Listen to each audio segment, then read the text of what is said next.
This channel does not promote any violent, harmful, or illegal activities. All content provided by this channel is meant for an educational purpose only. Top quality और consistent performance के लिए सिर्फ silver pumps नाम याद रखना। কারু মার্কেটে বন্ধ ফ্ল্যাটে পরিচালক খুনে এখনো গ্রেপ্তারি শূন্য। খুনের পর নিজের রক্তমাখা পোশাক বদলে পালায় আততায়ী। মৃতদেহের পাশ থেকে উদ্ধার হয়েছে রক্তমাখা জামা কাপড়। কথা বলবো আমাদের প্রতিনিধি সুজয় আমাদের সঙ্গে রয়েছেন, সরাসরি সুজয়ের সঙ্গে কথা বলি। সুজয়, এখনো অবধি আর ঠিক কি আপডেট? কারণ আগে তুমি বলছিলে যে ওই যে রক্তমাখা পোশাক সেটা বদলে পালায় সেই আততায়ী, আর কি তথ্য? দেখো, একেবারে এটাই একটা অত্যন্ত গুরুত্বপূর্ণ তথ্য রয়েছে তদন্তকারীদের হাতে, যে ফ্ল্যাটে যেখান থেকে অবিনাশের দেহ পাওয়া গেছে সেই ফ্ল্যাট থেকেই রক্তমাখা জামা প্যান্ট তদন্তকারীরা উদ্ধার করেছেন এবং সেই জায়গা থেকেই পুলিশ নিশ্চিত যে এই আততায়ী খুন করার পর তারই রক্তমাখা জামা এবং প্যান্ট সেইখানে খুলে রেখে গিয়েছে এবং তার বদলে নতুন পোশাক নতুন জামা প্যান্ট পরে সে গিয়েছে। কিন্তু প্রশ্ন এখানেই যে তদন্তকারীরা যেটা জানার চেষ্টা করছেন যে আততায়ী কি পূর্ব পরিকল্পনা করে তার সঙ্গেই সেই পোশাক নিয়ে এসেছিল, তার কারণ রক্তমাখা জামা কাপড় পরে সে যদি এই দরজা থেকে বেরোতো তাহলে নিরাপত্তা রক্ষী রয়েছেন, রাস্তার মানুষের নজরে আসতো এবং তৎক্ষণাৎ হাতে নাতে ধরা পড়ার একটা বিষয় ছিল। ফলে খুব ঠান্ডা মাথায় সে তার পোশাক বদল করে তার হাত পা ধোয়ার পরেই সেখান থেকে বেরোয় এবং ঠান্ডা মাথায় এখান থেকে বেরিয়ে গেছে। ফলে এখান থেকে তদন্তকারীরা বোঝার চেষ্টা করছেন যে পরিকল্পনা ছিল কেনা। যদি সে তার সঙ্গেই পোশাক নিয়ে এই ফ্ল্যাটে ঢুকে থাকে তাহলে একটা বিষয় নিশ্চিত যে সে খুনের পরিকল্পনাতেই এসেছিল এবং খুন করার পর তার রক্তমাখা পোশাক ফেলে দিয়ে নতুন পোশাক পরে গিয়েছে।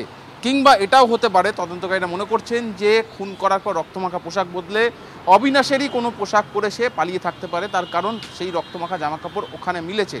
ফলে এই জায়গা থেকে পরিকল্পনা বিষয়টি যেমন স্পষ্ট হবে, কিন্তু তদন্তকারীদের তদন্ত বাধা পাচ্ছে একটা জায়গাতেই, তার কারণ এই ফ্ল্যাটের ভেতরে সিসিটিভি ক্যামেরা তো ছিল কিন্তু সেই সিসিটিভি ক্যামেরা কোনো রেকর্ডিং হতো না, লাইভ ফুটেজ দেখা যেত। ফলে সেখান থেকে কে ঢুকলো কে বেরোলো সেটা সরাসরি দেখা গেলেও সেটা পরবর্তীতে রিওয়াইন্ড করে বা পিছনে গিয়ে সেখান থেকে দেখার জায়গা ছিল না। ফলে সেই জায়গাটা খুঁজে বের করার জন্য তদন্তকারীরা অবিনাশের মোবাইলের কল ডিটেলস বের করছেন যে অবিনাশ কি সেই আততায়ীকে ফোন করে ডেকেছিল কোনো কারণবশত, নাকি তাকে অবিনাশকে ফোন করে আততায়ী তার আসার কথা জানিয়েছিল, সেটা কল ডিটেলস থেকে সম্ভব। এবং এখনো পর্যন্ত তার মোবাইল না পাওয়া গেলেও এই কল ডিটেলসের সূত্র ধরে তারা তদন্ত এগোচ্ছেন এবং আজকে আর কিছু সময়ের মধ্যে ময়নাতদন্তের প্রাথমিক রিপোর্টও পুলিশের কাছে চলে আসবে।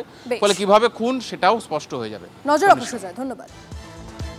খাওয়া যায় আমি অনেকে ছাড়তে যাই, আমার তো দেখা সম্ভব না। তারপর উনি খাচ্ছেন, উনি মনে কোথায় গেছিলেন, ওই সেই টাইমে বেরিয়ে গেছে, আমরা খেয়াল করিনি।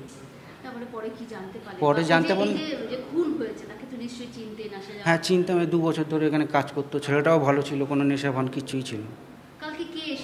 কে এসেছিল এখন তো ওই বলতে পারবো, ওই দেখেছিল, ওই ছেলেটা পিছন পিছন একজন ঢুকেছিল। সিসিটিভি এখানে নিচে আছে। হ্যাঁ, ইনজুরি দেখে যে প্রাইম অফিসাই এটা মার্ডার মনে হচ্ছে, বাট প্রাইম অফিসাই আমরা যে বলছি কি হোমিসাইডাল ইনজুরি আছে। কোনো অস্ত্র বা কিছু পাওয়া গেছে? ওটা ইন্টারনাল ইনভেস্টিগেশনের ব্যাপার আছে, still it is going on. CCTV footage কি পাওয়া গেছে ওটা এই মুহূর্তে বলতে পারবো না, ওটা যদি কিছু থাকে এখন ইনভেস্টিগেশনের পার্ট আছে, পোস্ট ইনভেস্টিগেশন আমাদের যে বেরোবে ওটা আপনাদেরকে জানিয়ে দেবো।